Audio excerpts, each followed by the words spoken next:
Life is so real outside. And in those moments, that is the closest you get to the most real moments between life and death. Oh, don't let your daughter go hiking, in China because that's how some people die. It's like, so like, it's crazy. Like these stories. And I'm like, damn it, they're right. I'm gonna be the story. I'm the story now.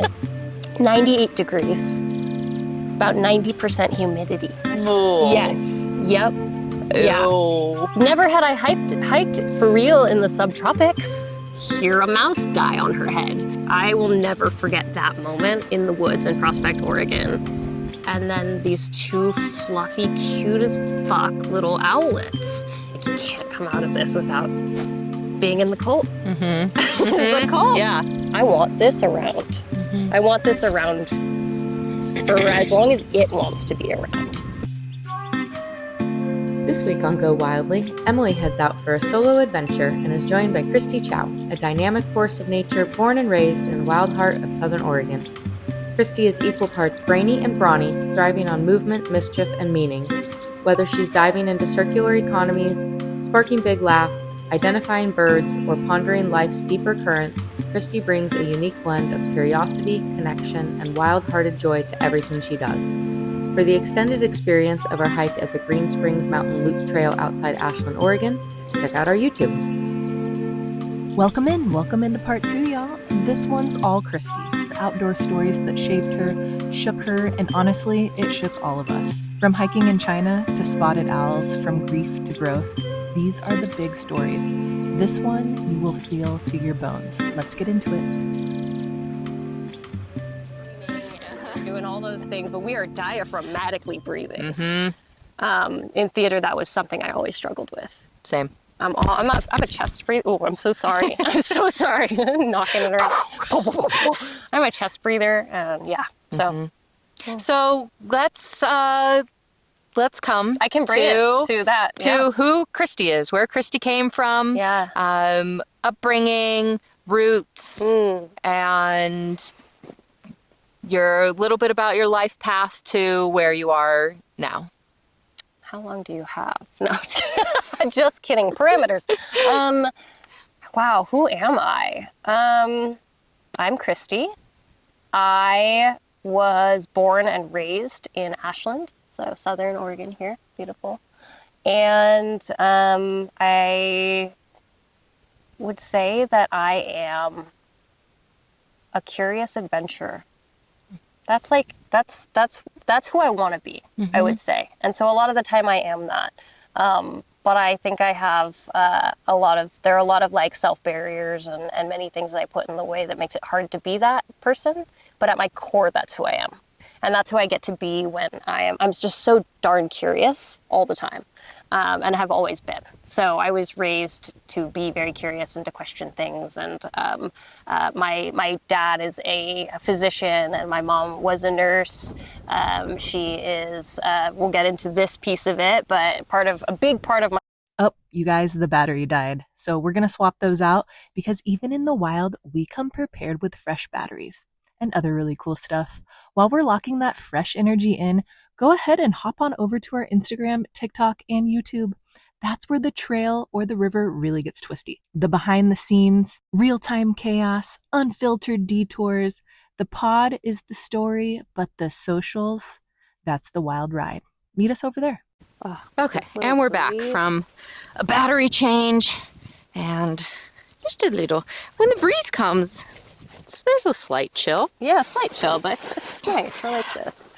Okay. Oh, yeah, down there. Well, I want to get down there. This is my natural position is like this. My lower back these days now that I'm in my 30s, like in my 30s, 32 this year.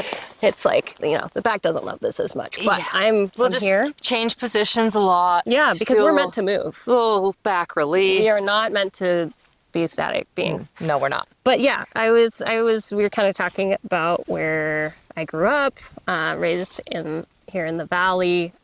So a lot of like that, first of all, is like when I talk about what I've gone into for work and like why I do what I do and why I like going outside and like the hiking and all that in that community, a lot of people, especially those who are in the Pacific Northwest, they know Southern Oregon for hiking, predominantly the PCT runs through a lot of this, so there's like a lot of that understanding. But yeah, I grew up on trails. Not my family, like in particular. My parents are not from Oregon originally. My dad's from California, mom's from Midwest, and neither are particularly outdoors people. Yeah.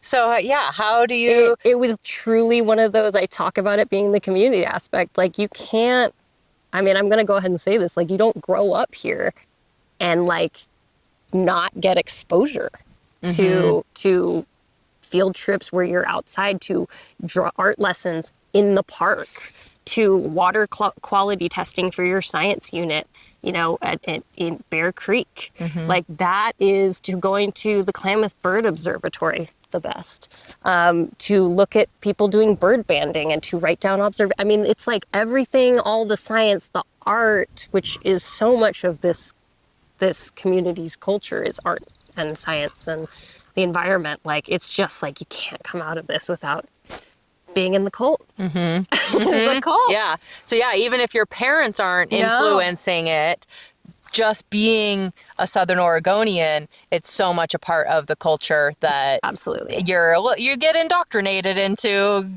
having For better or for worse. a relationship with the outdoors. It's like, you know, on a weekend, it's so funny to look in the city now and hear kids be like, oh, we're going to go do this thing or go see this show. And then like here, sure, maybe there was some of that, but it was like, so like we either go to our friend's house and like play outside, or we might game a bit or whatever. But then like, are we going to go on an adventure? Are we going to go on a trail? Are we going to go on a hike? So yeah, it was just and I grew up being the backyard at my parents. They had a yard for us to run and play in, and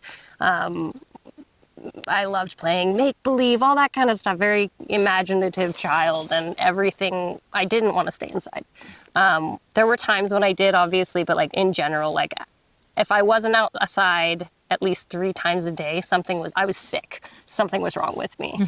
So I've always had that natural pull, and I just grew up in a place where it was impossible to not be outside at some point, and it was just like, that's what you do. So was your sister with you doing that too, or was she more of an indoors person? much more indoors. Much more indoors. So even though you both were growing up in essentially the same environment, the same school, very similar influences, she gravitated more towards staying inside. Yeah. And you maybe were more naturally inclined to be in nature. Yeah. And I think too, like, yes, like that was an interesting thing. And I think I always thought of it very much that way. And then I realized, like, growing up, that my sister was often outside too. She was just doing, in my mind for so long, being outside was about being outside and doing outside. It wasn't just being outside. I was doing something outside, right? So for me, it was about the activity, and it's much less now. It's like, I want to just be, but like there was always an activity or something I was planning to do. My sister would get a book. She was a reader, like loved to read, do crafts, and she would do it outside. And to me, I didn't see her as being an outdoors person. Yeah, I didn't. I mean, I still like would probably hesitate and be like, nah, not so much. Although she does hike now. She really came into it and found and loved it when she moved out of Ashland, interestingly. And then realized, she was like, oh, wait, there's like, so she goes to the Jackson trails,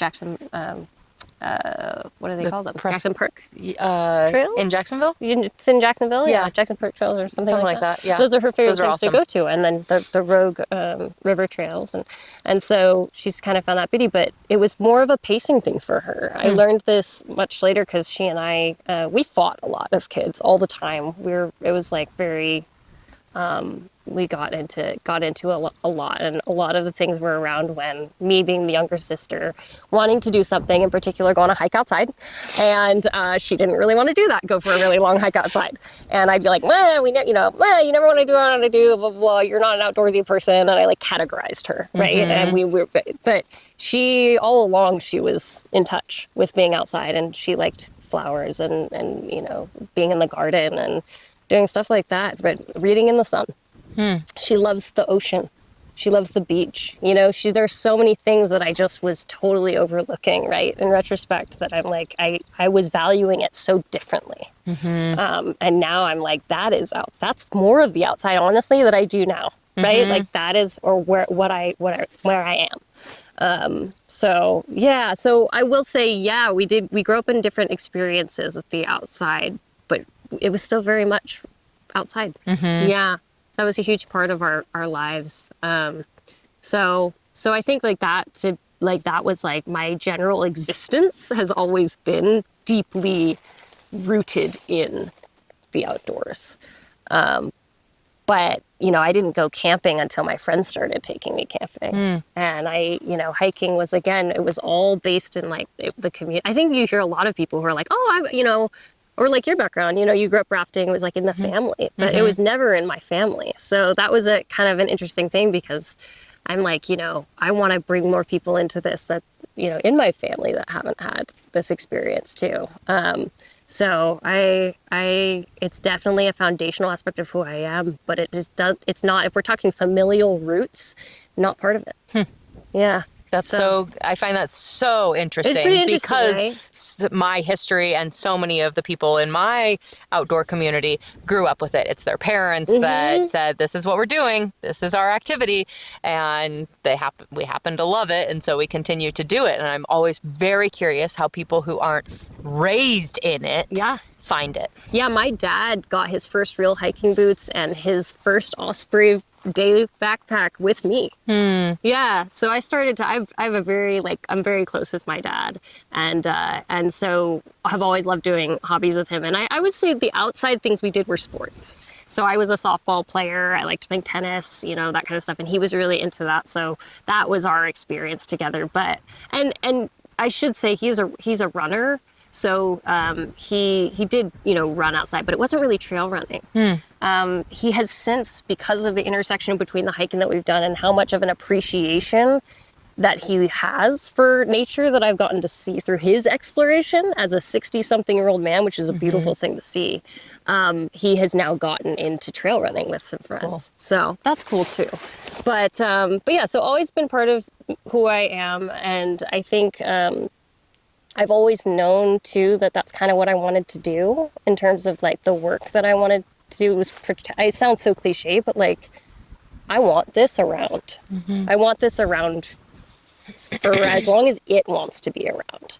I have a deep and healthy respect for all of these things that I am I'm a part of, but like I have deep reverence for the trees and the network of mycelium beneath us and every nook and cranny of what we see right now, right? Even those that are the invasive plants that have come in and made this place their life. I wanted to go into restoration and conservation work, all of those things. Like I have so much respect for that, and I just always have. Animals in general too. Like, I mean, flora aside, fauna has been my why. Like animals, I think, like wildlife, I feel like I exist here to, I don't know what it is, to help protect them, but that seems like there's ego involved there. I'm not really sure, but to just like more that, right? More of like them living their lives and being able to live their lives in whatever way they need to be without us coming and ruining it all, you know? And so I've just always loved that. I love animals and creatures, and I think that's because I grew up around here. But I was like, how do I do that, in life, and like how do I make that a part of my life, and like not just as like a wildlife vet, which I considered, or like I thought about being an ornithologist for a long time. I love birds, but I wanted to do that. And so I think the work that I do now, I always knew it had to be environmental, and in some way what I do is in a sense a part of the conservation system. It's like I'm trying to help prevent waste from ending up in places it shouldn't. I'm trying to help make systems better so that this can still remain too, so it's just a deep part of my being. I think like I want to have some answer for why, but I don't. I just know that this has always been who I am. Yeah. And I feel genuinely like the raven that went by, right? Like they're family. I feel that. And that's so interesting because like that's something that I might say that my dad might not have, but like both he and my mom might not ever, like that's not something that they would have raised us with. They wouldn't have said like that raven is like a sibling. to you, treated as such. They treat living creatures with respect. My mom grew up religious. Maybe she'd have some of that kind of stuff. But it's just interesting because maybe it's in there, baked in there, and they believe that, but that's not. I think I definitely am a product of the community, and maybe how much of this is just me. Mm-hmm. Yeah. Right? That's coming to accept that too. That's what I'm doing now. Is trying to come and like not have answers for why. Mm-hmm. Because what if this is just who I am? What if there is an innate sense of self, right? Mm-hmm. So, Absolutely. yeah. The community helps to highlight and draw that out of you, and you connect with a certain community because it resonates with something inherent within you. Yeah. If you were a different Christy, you may be attracted to a different kind of community. Yeah. But you are the Christy that you are, and so you're drawn to the community that brings out the parts of you that make you feel the most you. Yeah. I love that. See, this is why you're the host, because it takes my 40 minutes of rambling and summarizes it in the most succinct, beautiful sentence. And now I feel like this is therapy too. This is perfect. Yeah. I love this. That was one of the videos one of the like Instagram reels that Heather made was something about like, yeah, we could have gone to therapy, but instead we started a podcast. I literally just watched that. I was like, that's amazing. Because I've been in therapy. I've done therapy, and a lot of what therapy showed me was that like, this is the kind of shit that this is the therapy for you. Yeah, absolutely. So yeah, no, I think this is for me too. It's like getting to a place where I can like, there's nothing more centering right now, right, than seeing the wind make the grass just flicker, right? Or seeing like, oh, there's like an ant that's been crawling on my boot for the last like 20 minutes, and it's just, I don't know what it's doing. It's trying to figure it out. Awesome. There's one little flower. Oh, two little flowers. I've been looking at those flowers, right? And they're dancing. Yeah. Like this is a place where all the noise can go away, and all the good noise comes in. So I think that's... Let's give a moment for that. One eternity later.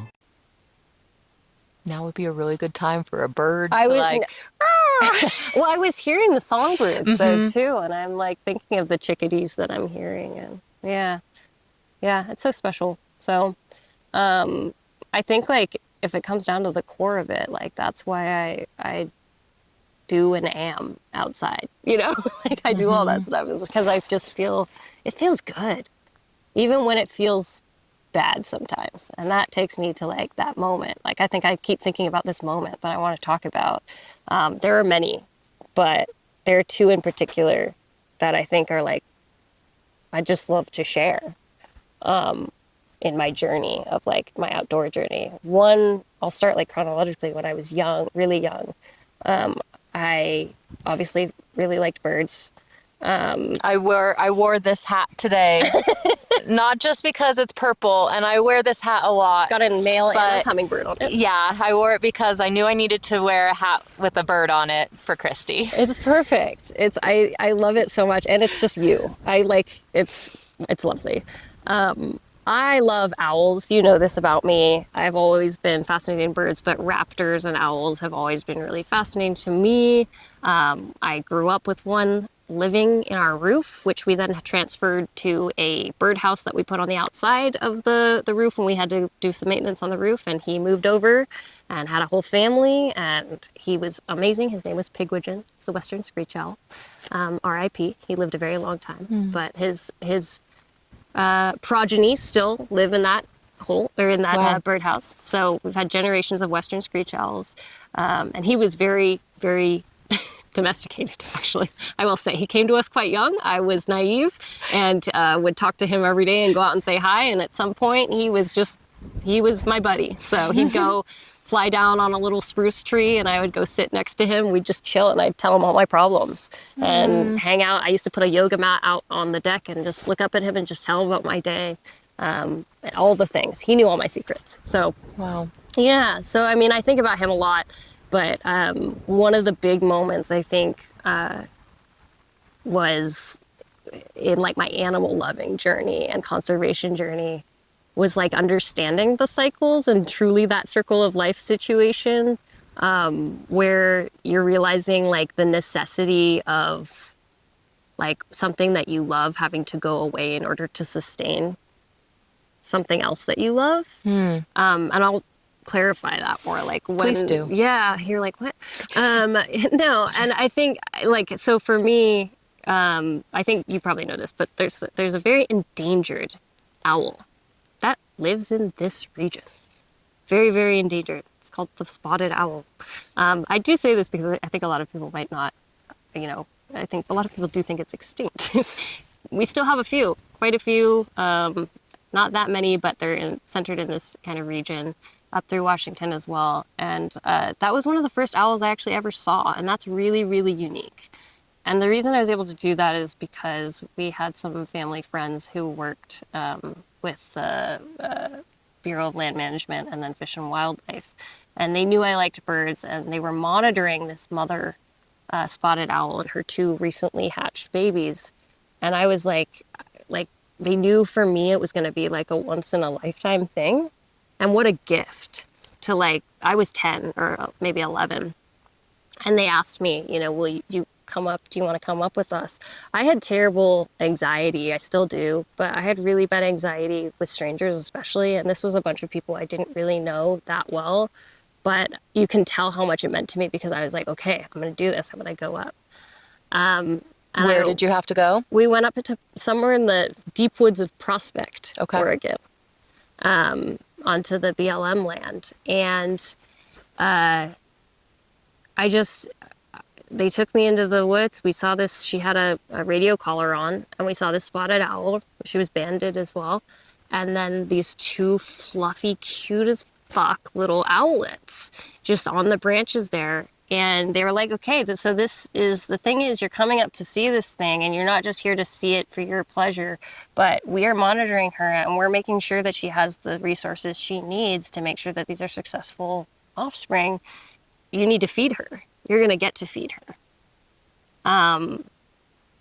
So we had some cute mice with us that I like creatures, right? Every creature is cute to me. I love animals. I had to literally think about this for a minute because they were like, when we get this mouse out, we're going to put it, you have a hat on, we asked you to bring a hat, we're going to put another one on your head, and we're going to put a mouse on top of your head.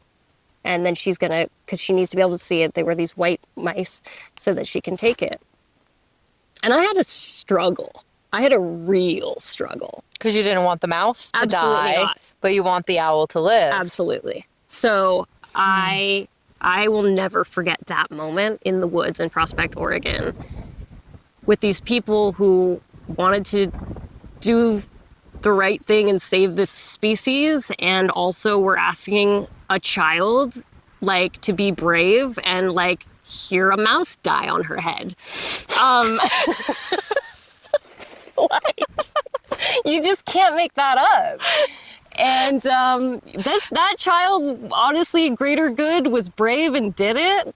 But there's a moment when you hear a mouse squeal that you don't forget. And at the same time, when that moment passes, the beauty of feeling the wind sweep your face from an owl, a very endangered owl's flight path. And then they took a picture of it. So I actually have a picture. But it's very blurry. It was like, I don't remember. Yeah, because the owl was flying. And it was like the early 2000s. And we're dark woods. But I am standing there in the photo and with my back to the camera as an owl swoops down. Wow. Yeah. And I'll just like, it's so powerful that the second hat that was on top got knocked off when she took the, and it was like a split second. If you blinked, it wasn't real. But it was like, it was so, everything they say is true. Is like time slows down a little bit, because I remember hearing the squeal and be like, goodbye, mouse. And then like, but hello, like, beautiful mother. Mm-hmm. So that was probably the first really pivotal, like, outdoor moment for me, was this understanding of transitions and of the circle of life. Like I said, why I'd come back to it, because literal circle of life moment, right? So yeah, there was a lot of like, I felt like I came out of that moment and I came back from the woods there. I was changed for sure. Totally. because you don't, especially when you're young, you're not, but I also in that moment knew that to me, the spotted owl and but more so the mouse, like that whole experience, the spotted owl and the mouse, like this is the kind of cycle, like that was real and necessary for her. And like I want to protect this, and I don't, more than anything, I don't want to disrupt so much, there are times when, like we were talking earlier, that you do want to disrupt and be loud.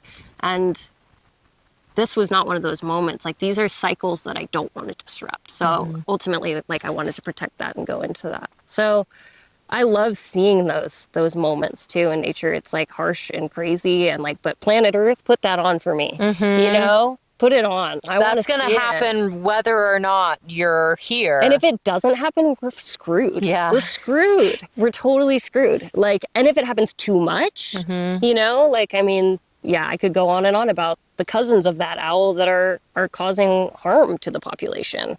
It's not just logging, it's also more adaptable species. Yeah, an invasive owl that's coming in and taking the territory that was the spotted owls. Right, and my judgments about that growing up, and then realizing, like, now where I live in Washington, those are the common owls that I see, and they're living their life, and they adapted, and so kind of being like, so now there's like management thoughts of, do we put a bounty on them and shoot these other owls, and the conflicts there is so fascinating. And where did these owls come from? Did they arrive because of human intervention, and therefore human intervention is required to reduce or control the population? Or is it just natural selection and owls changing their habitats and moving into new spaces, and the stronger species, the stronger breed, whatever. Survival of the fittest, right? Evolution, adaptation, all of that. Yeah. For someone who has like an ecologically science-framed mind, it's like, these are the things that keep me up at night, which means I'm very privileged, but it's also like, it's a lot. You think about these things. But we need people like you. Thank you, Emily. Who have a mind for this, that are kept up at night thinking about this, because it is a thing that plagues life on this planet that somebody has to think about. Otherwise, if it is actually deemed a problem, if nobody's thinking about it, then the problem gets even bigger. Or maybe it just goes away on its own. I think like the whole theme of that is like, you realize in the work that we do and everything that you've done too, like the fear for me is the fear of people taking things for granted. Because especially with the earth and like the environment, like that's something that a lot of people take for granted. It's a ton of, every person at some point. I took it for granted. I took for granted the ponderosa pines that I grew up with, and they're getting decimated. And I was crying about it the other day, just seeing the gaps in the trees and realizing that things are changing. And some of it's good and some of it's preventable, and like, do some reading. And also, we're only here this like blade of grass worth of time in the lifespan of this planet. So so what are you going to do at that time? And what is, maybe it is part of the natural rhythm of the planet for these trees to be eaten by this beetle and dismantled and go into the fossil layer, and something new will arrive. Like, how do we know that it should be prevented or not? Because we're only seeing a single blade of grass in an enormous meadow and system of life. I think about ecological succession as a lot with forests too, right? Like that in particular, I think we're very, I think I speak for both of us, growing up in this area, forests are just as much as the rivers and the meadows. Like, forests are a key metaphor for so many of the systems. Hugely, Yeah. And so that kind of, the transitions and the succession, I think the part that I'm trying to understand more is like, is the succession that I'm seeing the basically emergence of a new stronger kid on the block in the forest that's taking over, or in the bird world. In my 32 years lifetime, is that too rapid? You know, like, are some of these things like, what is the balance, and where are we? You know, at some point I'm starting to feel uncomfortable with some of the changes I'm seeing, and where is that me personally being like, ew, no, change. This isn't what I remember it being like. Exactly. Or in my day, you know, like, where is that? Seriously. Back in my day. Back in my day. Like, where is that me? Or is that also like, do we need to be waking up a little bit more, right? So like, talk about someone who's like, as an environmentalist, I'm also daily questioning, like, am I just like getting old and like wanting things to stay the same? But like, I think it's good to have that awareness. Yes. I think ultimately that you have that awareness is more than a lot of others. Right. So, but anyway, so that was one really big, like, pivotal moment that I think of probably daily. I probably think of that daily. Do you have that photo printed out and framed on your desk? Like, where does that photo live in your life? Yeah, it's actually so funny because I actually didn't think coming here, seriously, that the two moments I was going to talk about were that connected. I actually realized that the place I lived when the other pivotal moment, outdoor moment in my life, which really only comes in when have a challenge. I think about it only when I have a challenging time in my life. And when that comes into play, I realized I was living in a place where, in China, spoiler, I lived abroad, and Emily was a big part of that whole part of this, like, go ahead, follow your dreams. And, but that photo was on the wall there. I put up that photo I had very few possessions I could bring with me to China. And I hadn't thought about that photo a lot, but I printed it out and I brought it with me, and it was I put it up with tape on my dorm, in my dorm room. Cool. Yeah. That's so interesting. Did you plan this? Maybe. Flowering realizations in a meadow. Oh my God. And when you were there in China, looking at that photo, what did it mean to you in those moments that you'd find yourself like? I think there's a reason, and I think about that photo a lot now. I think it's first of all, it's the only photo I have from that day. I'm just grateful to have that still. And the photos I have of it now are photos that I like, because like the original was printed out for me. So they're photos of a printed photo. I mean, like, this is talk about recycling time. Yeah, yeah, exactly. Talk about this transition. And so it's like, just really, why is it so important to me? I don't think actually anyone's ever asked me that. Like, why did I have that? What did it mean to me then? My first thought is home. You know, I've always felt like a very strong pull to like what I consider home, and it's this region and these experiences. And then I think because I'm standing there with my back to the camera, as this creature comes towards me in the photo, there's a little bit of a badass defiance but in a child. And there's something about that you can lose, or you get hardened in different ways as you get older and go through different things. And like, I wanted that. I think I've always aspired to be that part of like Christy and the Christy that's out here, and it's tied to my youth. Deeply tied to my like childhood and innocence or whatever.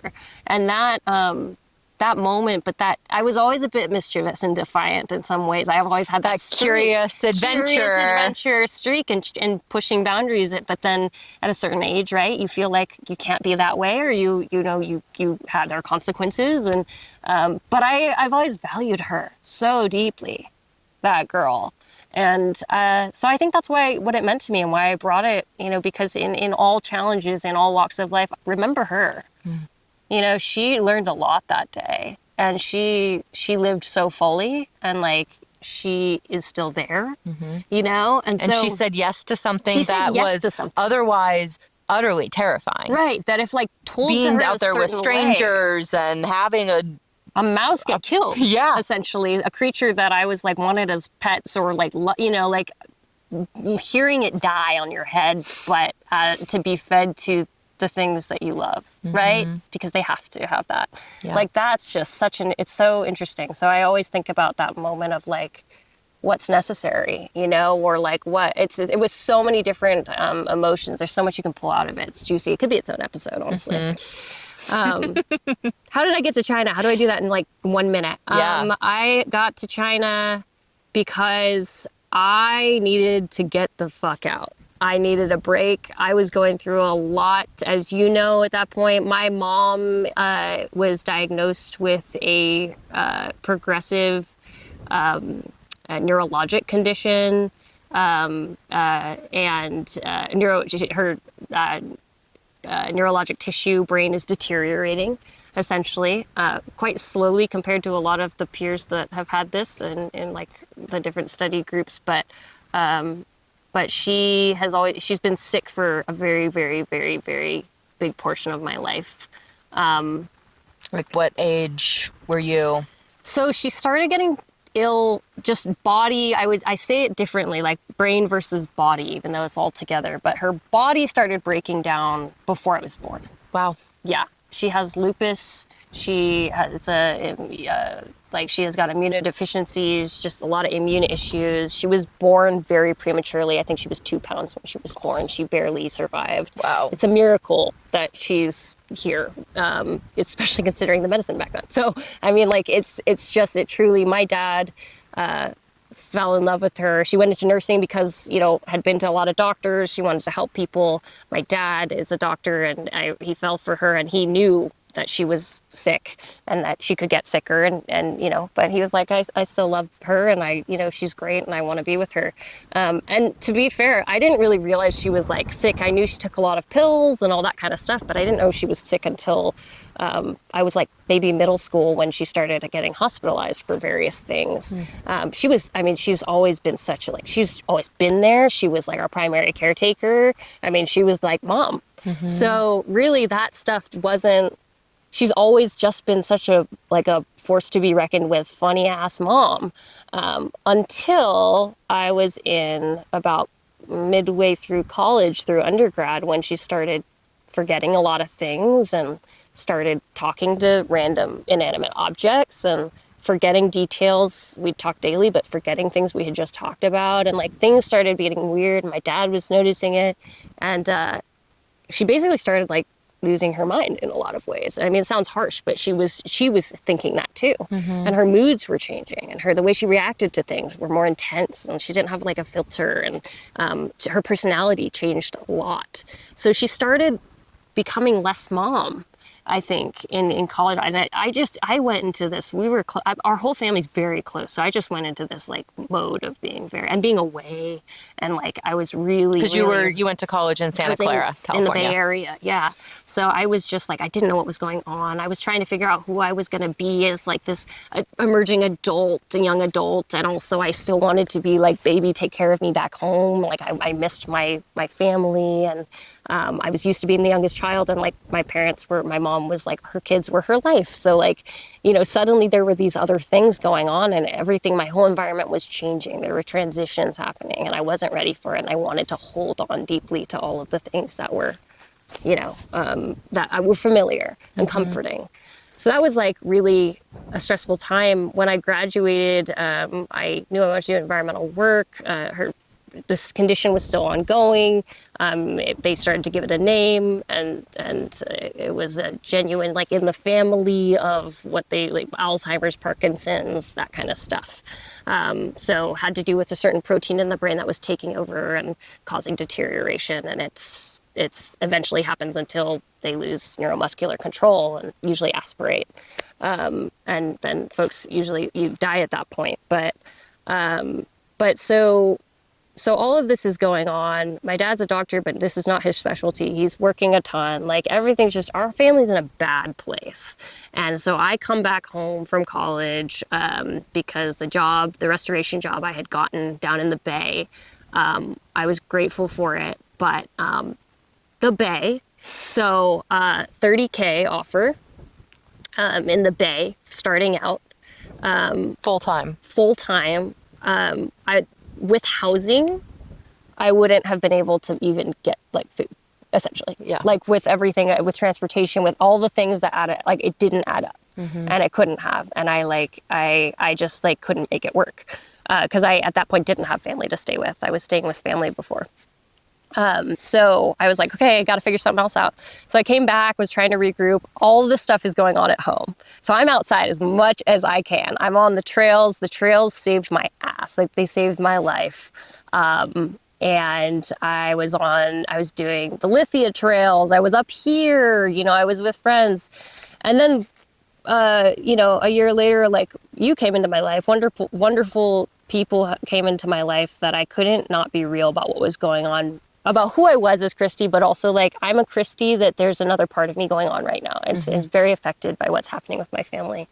And I think like I bring that up because you and the group of folks, Deanna, all the other folks, like held me in those moments, like emotionally, like, but as friends of like, let's like remember that you are you and you're not being selfish if you're taking time to enjoy these things and be out here doing these things with us, and also like trying to follow your dreams in this field that can be tough right now, but also like taking time for your family and knowing, just taking a step away from that is not selfish.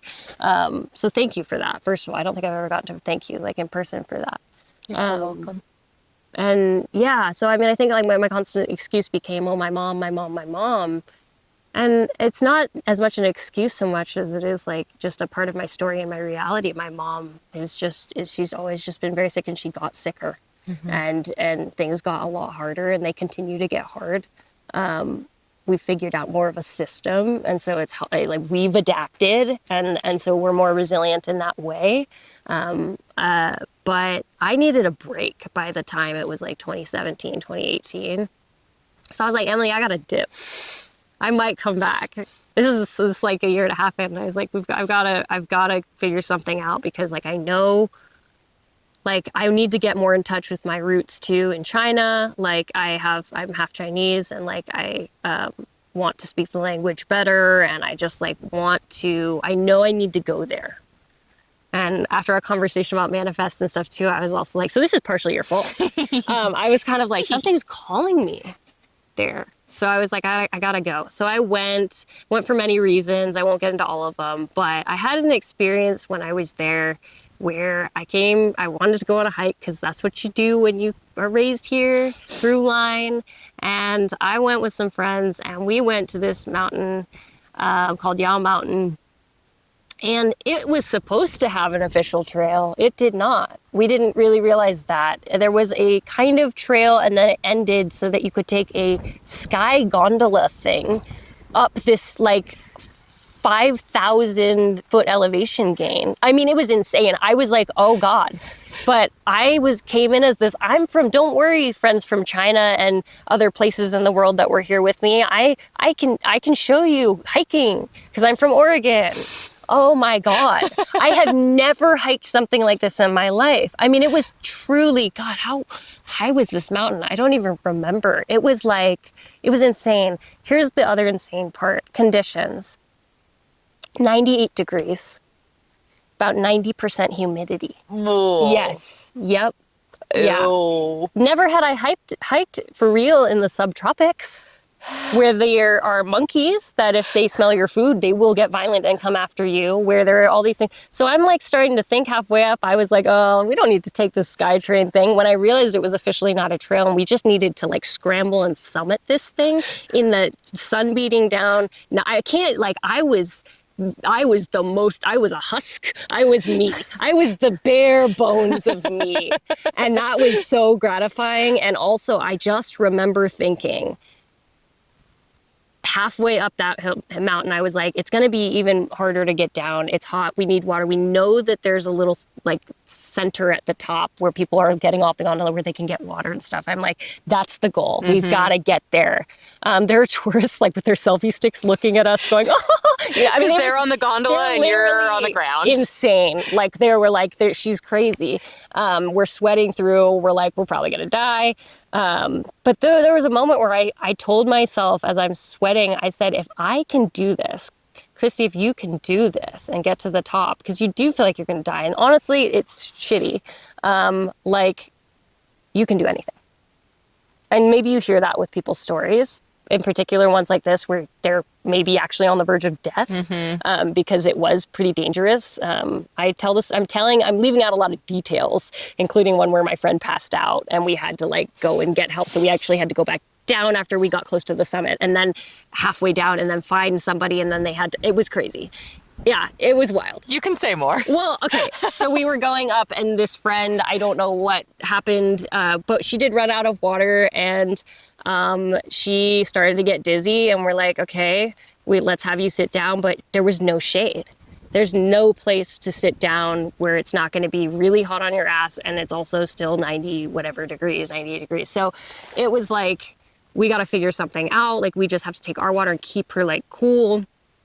And she's like, no, like, go on, at least get to the top, get some water, and come back for me.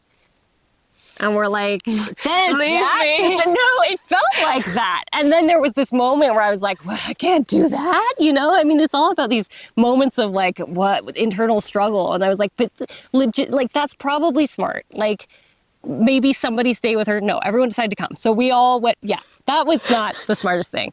But we all went up to get like water, and then halfway up again, I'm like, no, I gotta go back for her. I mean, it was just insane. It was these moments of indecision. I was panicking. The worst part is as I got back down to her to try and be like, we're just gonna carry you up. She wasn't there anymore. Yeah. So we're like, well, where'd she go? Where did she go?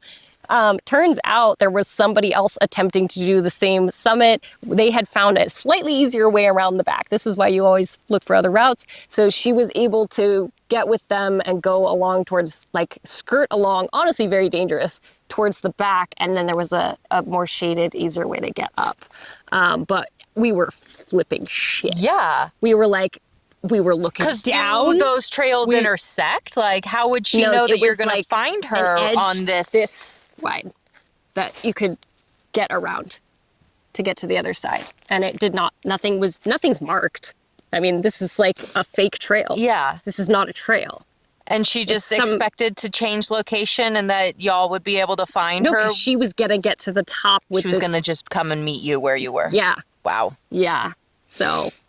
not good on her part either. Not smart. We learned a lot of things. Don't do that. Please don't do that. If you're hiking with friends and you don't feel good, stay in your place, please. Like, what is the rule that you learn when you're a child and you get lost in a grocery store? You stay where you are. And you will be found. Don't go looking for your parents. Stay where you are. They will find you. Your friends might almost die trying to go back down to find you and then panicking going back up. But I have never had more drive to get to the top after that moment too, because I was like, holy shit, I need to make sure she's not dead.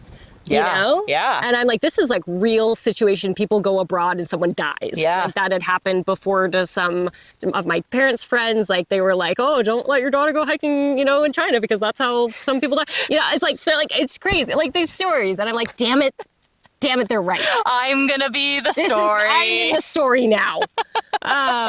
But yeah, no, that was this is more of my very kind of quintessential outdoor moment. But I just remember thinking that of needing to get to the summit and say, if I can do this, because I was hurting too. When you're when you are summiting something and you're at the scramble portion, and when you're obviously steps are not the same rise and run of a comfortable stair, right? So you're desperately lifting and desperately hoping that when you take that step down, you will be able to get enough of a push down and momentum and your glutes are going to work to lift your leg up to get to the next one. Yeah. And at some point you're should I put my arms down to help me? Yeah. That is Am I crawling now? Am I crawling? And that is where we were. Wow. And so I'm and it's and hot. on a populated trail, there's people coming down telling you, you're almost there. Oh my God. You're almost there. Also, you're doing great. Screw you if you're one of those. Don't say that. So annoying. But I've been that person too. Oh, me too. I've been on both sides. But only if it's real. Yeah. I also will tell people, you got a ways to go. Yeah. So, but if there's nobody else around, No. you have no context for when you're reaching the summit. You have no context. And also now picture, it's really hot, and you're thinking, is there somebody like with nefarious, like, is there somebody who's out to harm someone? Because did they take my friend? Yeah. Was like, she what kidnapped? happened? Like, Did she fall off the cliff? yeah, literally. So we're like looking down. It was crazy. So I had those moments, and I do really still think back. I bring this moment back when I'm doing something that's really difficult, particularly with like work, things that aren't like real compared. Like, life is so real outside. Life is so real outside. And in those moments, that is the closest you get to the most real moments between life and death, right? I mean, so when I'm stressing about a deadline, or when it's really something like that gives me so much adrenaline, I'm freaking out. Sometimes I go back to that moment, and I think about myself trying to push one leg at a time up to see if my friend's okay, in a 98-degree weather and 90% humidity, on this ridiculously insane, nobody should actually be allowed to climb it mountain in China. And I think about that and think, I told myself if I could do that, I could do anything. And I did it. I got up to the top. Hell yeah. I did it. I drank water. We found my friend. I was so mad at her. Are you still friends with her? You know, we are social media friends, but I don't actually interact with her that much. I may send her this podcast if this makes it in. I'm going to send this to her. So Lily, listen up. Thanks, Lily. Thanks, Lily. Stay where you are next time. Yeah, no, but I was like, she's dead, but she was alive. She's like, I came up the back. You know, someone showed me, whatever. I came up the back. I was like, okay. Yeah, but I'm like, now I've had that moment, and I can't, you don't take that back. So I have to stand by that. Like, I want to stand by that. I want to think about all these other things I say are so hard, and some of them are legitimately hard in other ways. But I'm like, but I got through that. Like, at least let me have that and remember that, so that I can like adjust and see, you know, how bad is it really? Yeah. Yeah. Like, do I feel like I might die right now? Yeah. You know? Or is this just a challenge that I will easily overcome and I'll move on from? Exactly. Yeah. So it's really bringing up in me this new viral meme of like, almost forgot that this is what it's all about. right? So like Real. going through that excruciating challenge and having that in your mind of, if I can do this, I can do anything. Yeah. That's what it's all about. Yeah. It's all about overcoming those situations and reflecting back on that and remembering, keeping perspective. Perspective is so, I mean, that's what this gives you. Yeah. Being outside, maybe this is probably the main through line, right? Is like, I think one of the reasons I seek being outside too is not only to center myself, but because it reminds me of like where I am in the big system, and like how tiny it all is, and how much of an impact I can make within a small area. And that's important for like greater systems. But like ultimately, like whatever I'm sweating about, there's bigger things. Yeah. There's bigger things. And like there always will be. And so it doesn't mean that what's stressing you No. isn't important and has validity. no. But it shouldn't debilitate you, because there are bigger things. And part of me choosing how to react to that situation that I'm in appropriately, or in the best way that I can, is remembering the perspective. Is remembering that I'm probably not going to die on a mountain right now doing this thing. So let's calm down a little bit and like take a step back, and then, oh, what does that step back help me do? Now I can think through like a smarter way to do something. Totally. So thank you to that mountain experience. And also it's crazy.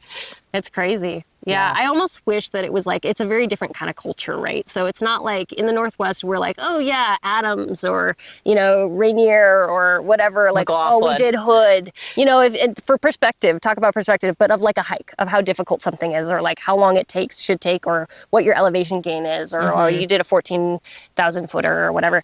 There's no, like, there wasn't a way for me to like, even if I were to say this and be like, oh yeah, the mountain, Yao Mountain, like people wouldn't get it or understand it. So that's a little frustrating. They'd be like, you did what? Where? Yeah, like you have to tell the story, you know, because it's not famous enough. It's not like part of the ingrained in their culture enough for it to be like a big, maybe there would be some friends who thought I was insane because I didn't take the gondola, which true, fair.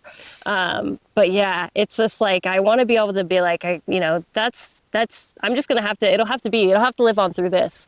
It'll be a metaphor for the hardest fucking thing you've ever had to physically do. And this is not an encouragement for anybody who Please may be don't. listening to go to China and climb this Please mountain. don't do that. There are other This is mountains. actually actively discouraging you from doing that. Please don't do that. But yeah, I think like, you always do learn something about yourself, but it's like, that's the moment where I'm like, whenever I'm in a challenging situation, think of that. And then for all other things that like I want to remember, like my goal and my mission and like why I am the way I am and why I do what I do, I think of the spotted owl. Yeah. That makes a lot of sense. Yeah. Yeah. Thank you. Yeah. Thanks for sharing those Yeah. and how they've impacted each other. Yeah. And how they continue to influence your daily life. I think that's at, I think, the core of this question that we're asking people of this pivotal outdoor moment is not just that this thing happened Right. and maybe changed the trajectory of your life from that moment, but really how that experience plays into your life ongoing. Yeah. That it's something that you use as motivation, as a reminder in all that you do and all that you are, that brings you back to yourself, that pushes you forward, and you use as that like recalibration, like return to your factory settings from those experiences. Yeah. I like the way you said it, return to your factory settings. I also think about it in terms of like these experiences are the factory settings, because like before all of everything that we know as society was like when we were all just out in the land as human beings and this was work and this was whatever, every aspect of our lives was outside, these things happened all the time. Yeah.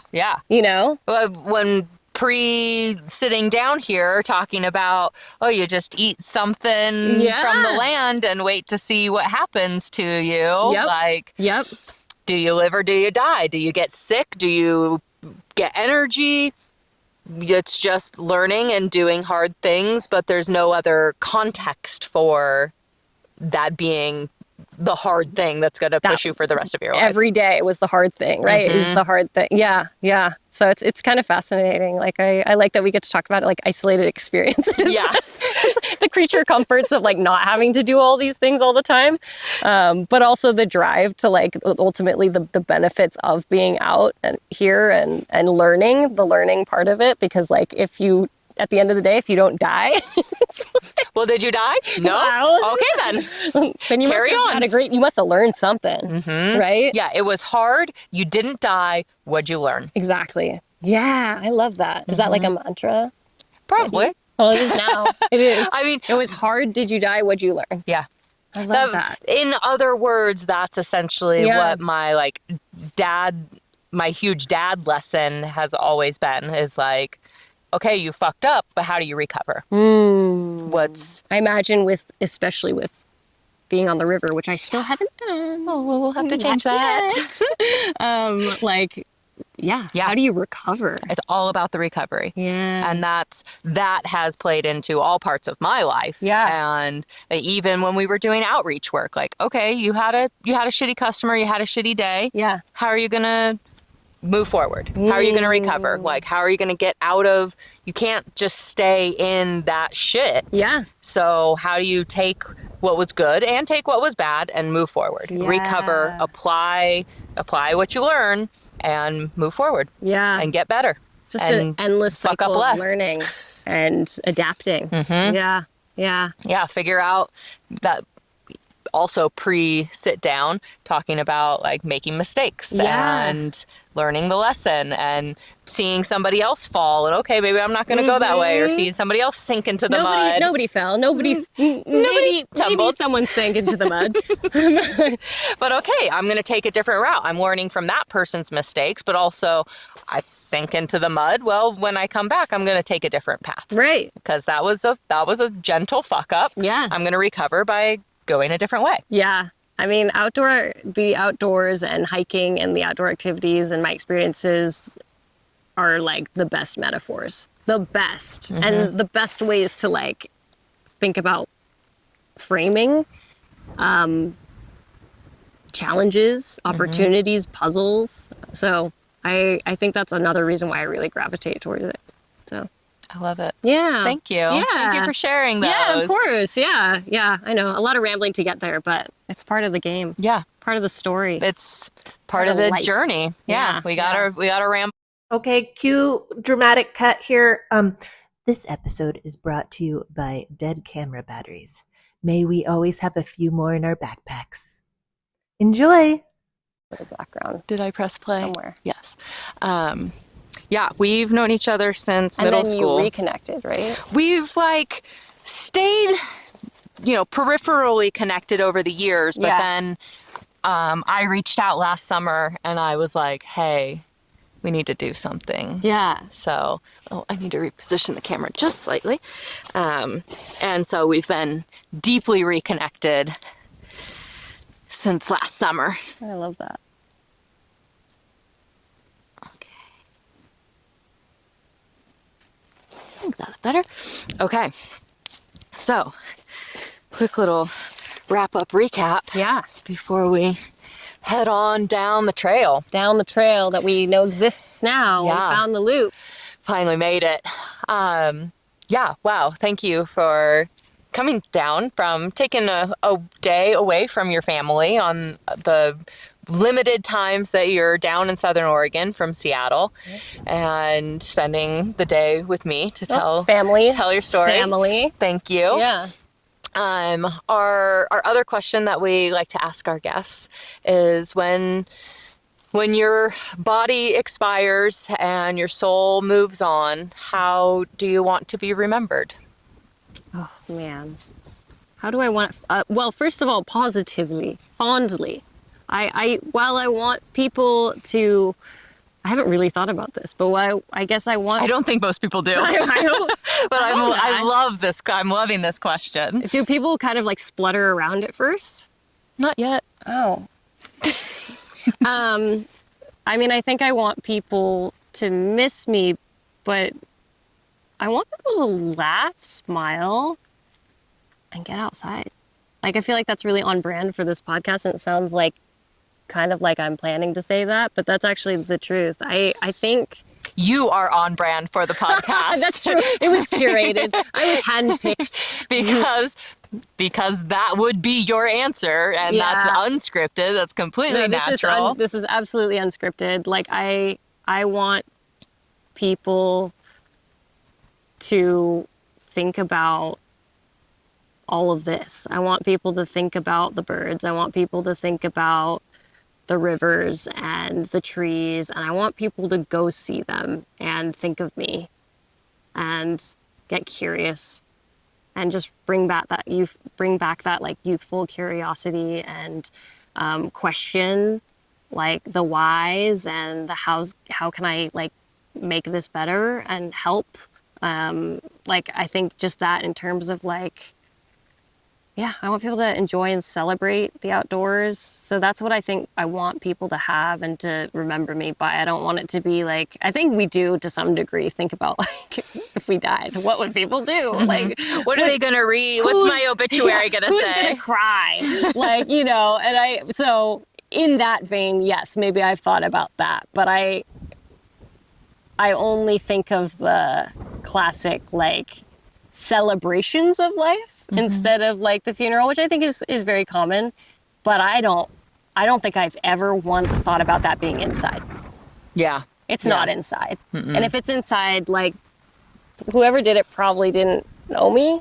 Like, really? It's like, I mean, celebrate me where I'm meant to be and think of me whenever you slip on some granite and are like, I need to get better tread. I need to get some boots with better tread if I'm hiking on some granite trails. Christy told me and I didn't listen, but I'm going to listen now. Yeah. If you see a spotted owl, I really hope that they're still around at that point, and think of me. Beautiful. Yeah. Thank you. Yeah. I do think of you when I see owls. Yeah. I mean, I don't ever see owls in the wild. We'll change that. Unfortunately. We'll change that. But when I see owl things. I Yeah. think of you and birds, and often I'll see a bird and I'll be like, I wish I could have got a picture of that or the sound of it so I could send it to Christy and she could tell me what it is.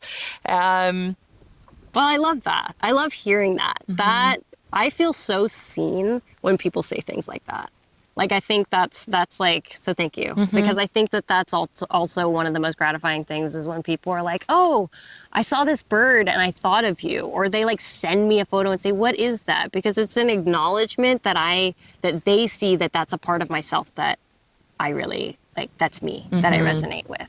And that I love about myself. And it's like, I think, like, you know, there are a lot of times we're very critical of ourselves and don't love a lot of things about ourselves. But I will always really, like, honor that girl, like I said, who had that moment where she valued the life of the mouse and of the owl and knew that they had to, like, that system had to work that way.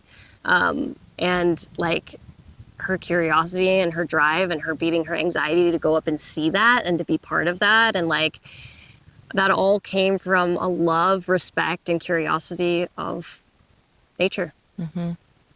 So, Thanks for being you. yeah, thanks for having me. And thanks for, like, bringing me into this community of Go Wildly. I'm excited to see more and see how it expands. And, yeah, we should hike more. Yeah, I agree. Me Yeah, too. Cameras or not. Yeah, either Yeah. way. I mean, cameras are fun, and also sometimes they get in the way. You know, batteries die. You Batteries gotta get die. up and go change them, and they're flopping around. You have, like, an and- overly loquacious guest, and then you're on your last battery. Happens. It happens. It's worth it. Happens. It was Happens. very easy for me to, like, when Heather and I were curating our list of guests to reach out to, and I was just looking through my phone contacts. You're in the C's, so you're pretty that's true. up at the top. Yeah. But also, like, I already had a list in my head of people that I knew that I thought would make for amazing conversations out here, and you were very early. You were immediately on that list before I even found your name in my contact to write down. Oh. You were on the top of mind of, oh, if I could get Christy down here, she'd make a great guest. Man, I love that so much. Thank you. I really appreciate it because I've loved watching what you're doing and just, yeah, getting to be a part of it. Honored, honestly, to know that, like, even what I'm saying is worth watching or listening to. Of course, that's early. You may get into post and be like, none of this is good. We're going to have to ask her to do it again and do it better. Fine. I mean, if we will have to do this again, we have to do this again. That's Bummer. right. Like, Oh, darn. how Oh, unfortunate shoot. to have to invite somebody to go on a hike with me again. Yeah, I mean, such a bummer. Womp And, like, womp. what if you have to come up and see me too, up in Seattle area, where we Shucks. go to the North Cascades and look at the Alpine Lakes? I don't know. Ooh, it sounds horrible. Twist my arm. Yeah. Oh. And you'd have a place to stay. Oh. Oh.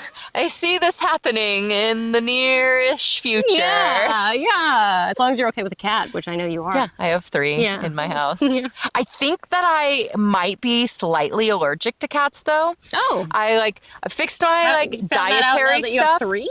Well, there's kind of always been a lot of cats in this house, but I'm with everything that I am trying to fix about myself. Nothing's broken, but I'm trying to make things about my being and my body better. Sure.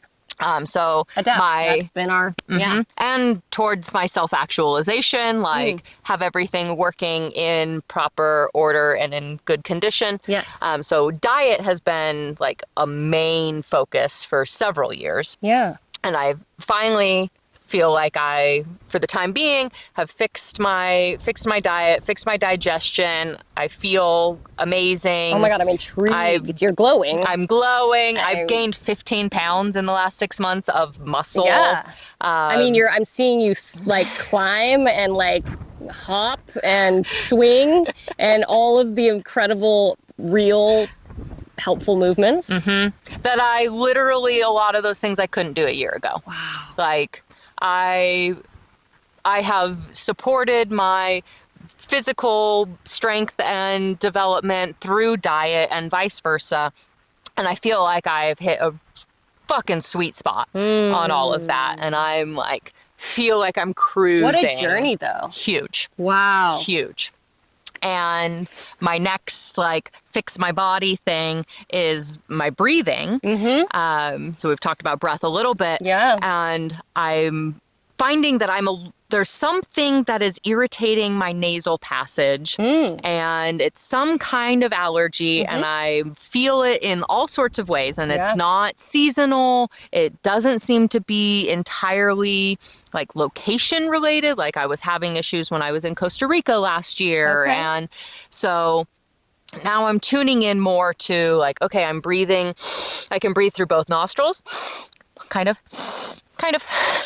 And then where I can breathe most. And then, okay, now I'm in a setting where I'm feeling that get What's constricted. the common denominator? And it might be cats. Oh, no. And I'm not like dying. Sure. But you could be more comfortable. But I could be a lot more comfortable. Yeah. And Asia's cat came in, like laid on my chest a couple nights ago. And then I went to get up and I couldn't breathe at all. Oh, and that was my like really like, okay, yeah. I think it's the cats.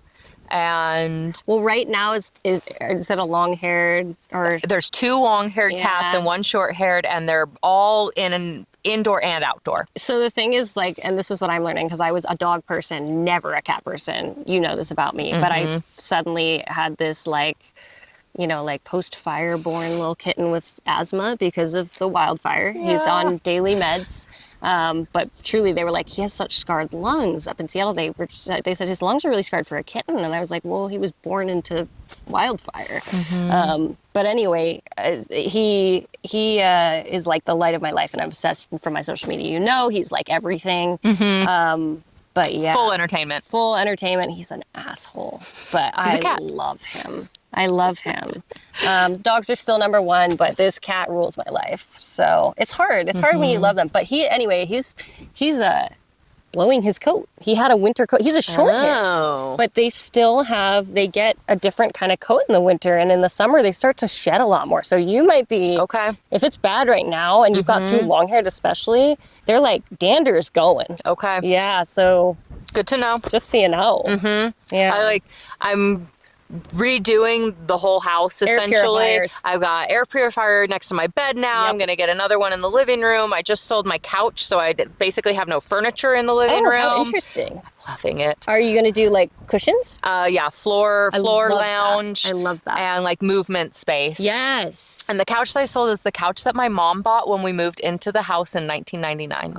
Oh, wow. Wow. So there's a lot. There's a lot there. But like clearing out furniture and not having as many places for cat hair and dander to build up, I think is going to be really helpful. And just kind of allergy. So I have like cases on the pillow, the linens. Like I do a mattress cover, and like it's just a lot of that you got to do. And they're also just disgusting little creatures. Yeah, especially when they go outside. Yeah, and then they bring whatever they found outside inside. Yeah. Okay. Deep squat. Yes. And do you want people who are listening and viewing to be able to find you on the internet? Where would you direct them to resources or to learn more about you or plug into your life? Oh, it's harder on that. We're on a little slant. We're like down. We can turn around. No, I'm up for the challenge. I see, because you were doing toes out. See, I was going to do authentic Asian squat, ladies and gentlemen. Let's see if we can do this right here. Okay, feet together. Yep. Down. And you're like deep in your and that's how you go. You go deep. We're on a slope, but yeah, I'm a narrow deep squatter. No. This is good. I like what you're saying. Narrow, but like pointed out, right, as your anchor. Well, ideally your feet would be facing forward. If you have to point out, I'm on more of an incline. Yeah, I found like a kind of flat spot. I can't sit totally straight up, otherwise I will fall backwards. I have to have a slight lean forward. Yeah, I feel it. Heels on the ground, though. Heels on the ground, but below. Holding on to the grass for dear life. Nature provides. Do you want people to be able to find you on the internet or find the work that you do? Yeah, I mean, I'm happy to. My LinkedIn is very public, so they could find that. I'm trying to reduce my social. Like, I actually have it so I can only go on my social media on weekends. Beautiful. It's like I have an app that cuts it off, so I'm Is it not like the brick or super- something? No, although I have seen that, and I'm like, oh, that's interesting, but that seems like a little extra, so I'm going to try an app called Minimal. Okay. And so it actually times me out, and I would have to go into the settings and like take off all these permissions in order to get back. And that enough is a deterrent for me to stop. Totally. So Minimal, cool, check it out. But yeah, so I'm doing that. So I'm not super responsive on there. I'm definitely more on LinkedIn because it's connected to my work. But I would say I want to kind of like take a step back from the social, and like I would love if you want to connect with Emily and ask her for my email. Seriously. Sure. I'm a weirdo who will do email. I will connect with you over email. Cool. Yeah. Yeah. Or a phone call. Mm-hmm. Yeah. So if you want to get to know Christy, if you want to have a one-on-one chat with her, just send Go Wildly an email or be like, chat Christy. us and leave us a comment, leave us a chat, leave us a review that you want to get to know Christy more, and Yeah. I'll reach out and send you her contact info. And they'll vet to see if you're a weirdo. Yeah. Mm-hmm. Yeah. We'll do a background No check. weirdos, please. Nothing nefarious, No, please. just happy, good vibe. Not happy. It could be sad, but just no weirdos, please. Only good weirdos. Yeah, because we're all a little weirdos. weird. No, you know what? Come on now. The water's nice. It is. The grass is soft. And you narrowly missed a thistle. Yeah, thank God. I was rolling. We got some. Rolling This is away. what I love too, though. Thank you, Earth. Like this is just It's soft and it's lovely. ready to receive us. And honestly, like look at to that. just keep Cute. rolling. Gee. You know what? This could have taken a very different turn. This could have been the last podcast. Yeah. Heather's just gonna have to come and find the camera out here, GPS location Oh my it, God. because we're down the hill. Oh, but what a way to go. Yeah. And your purple flowers. Thank you, purple flowers.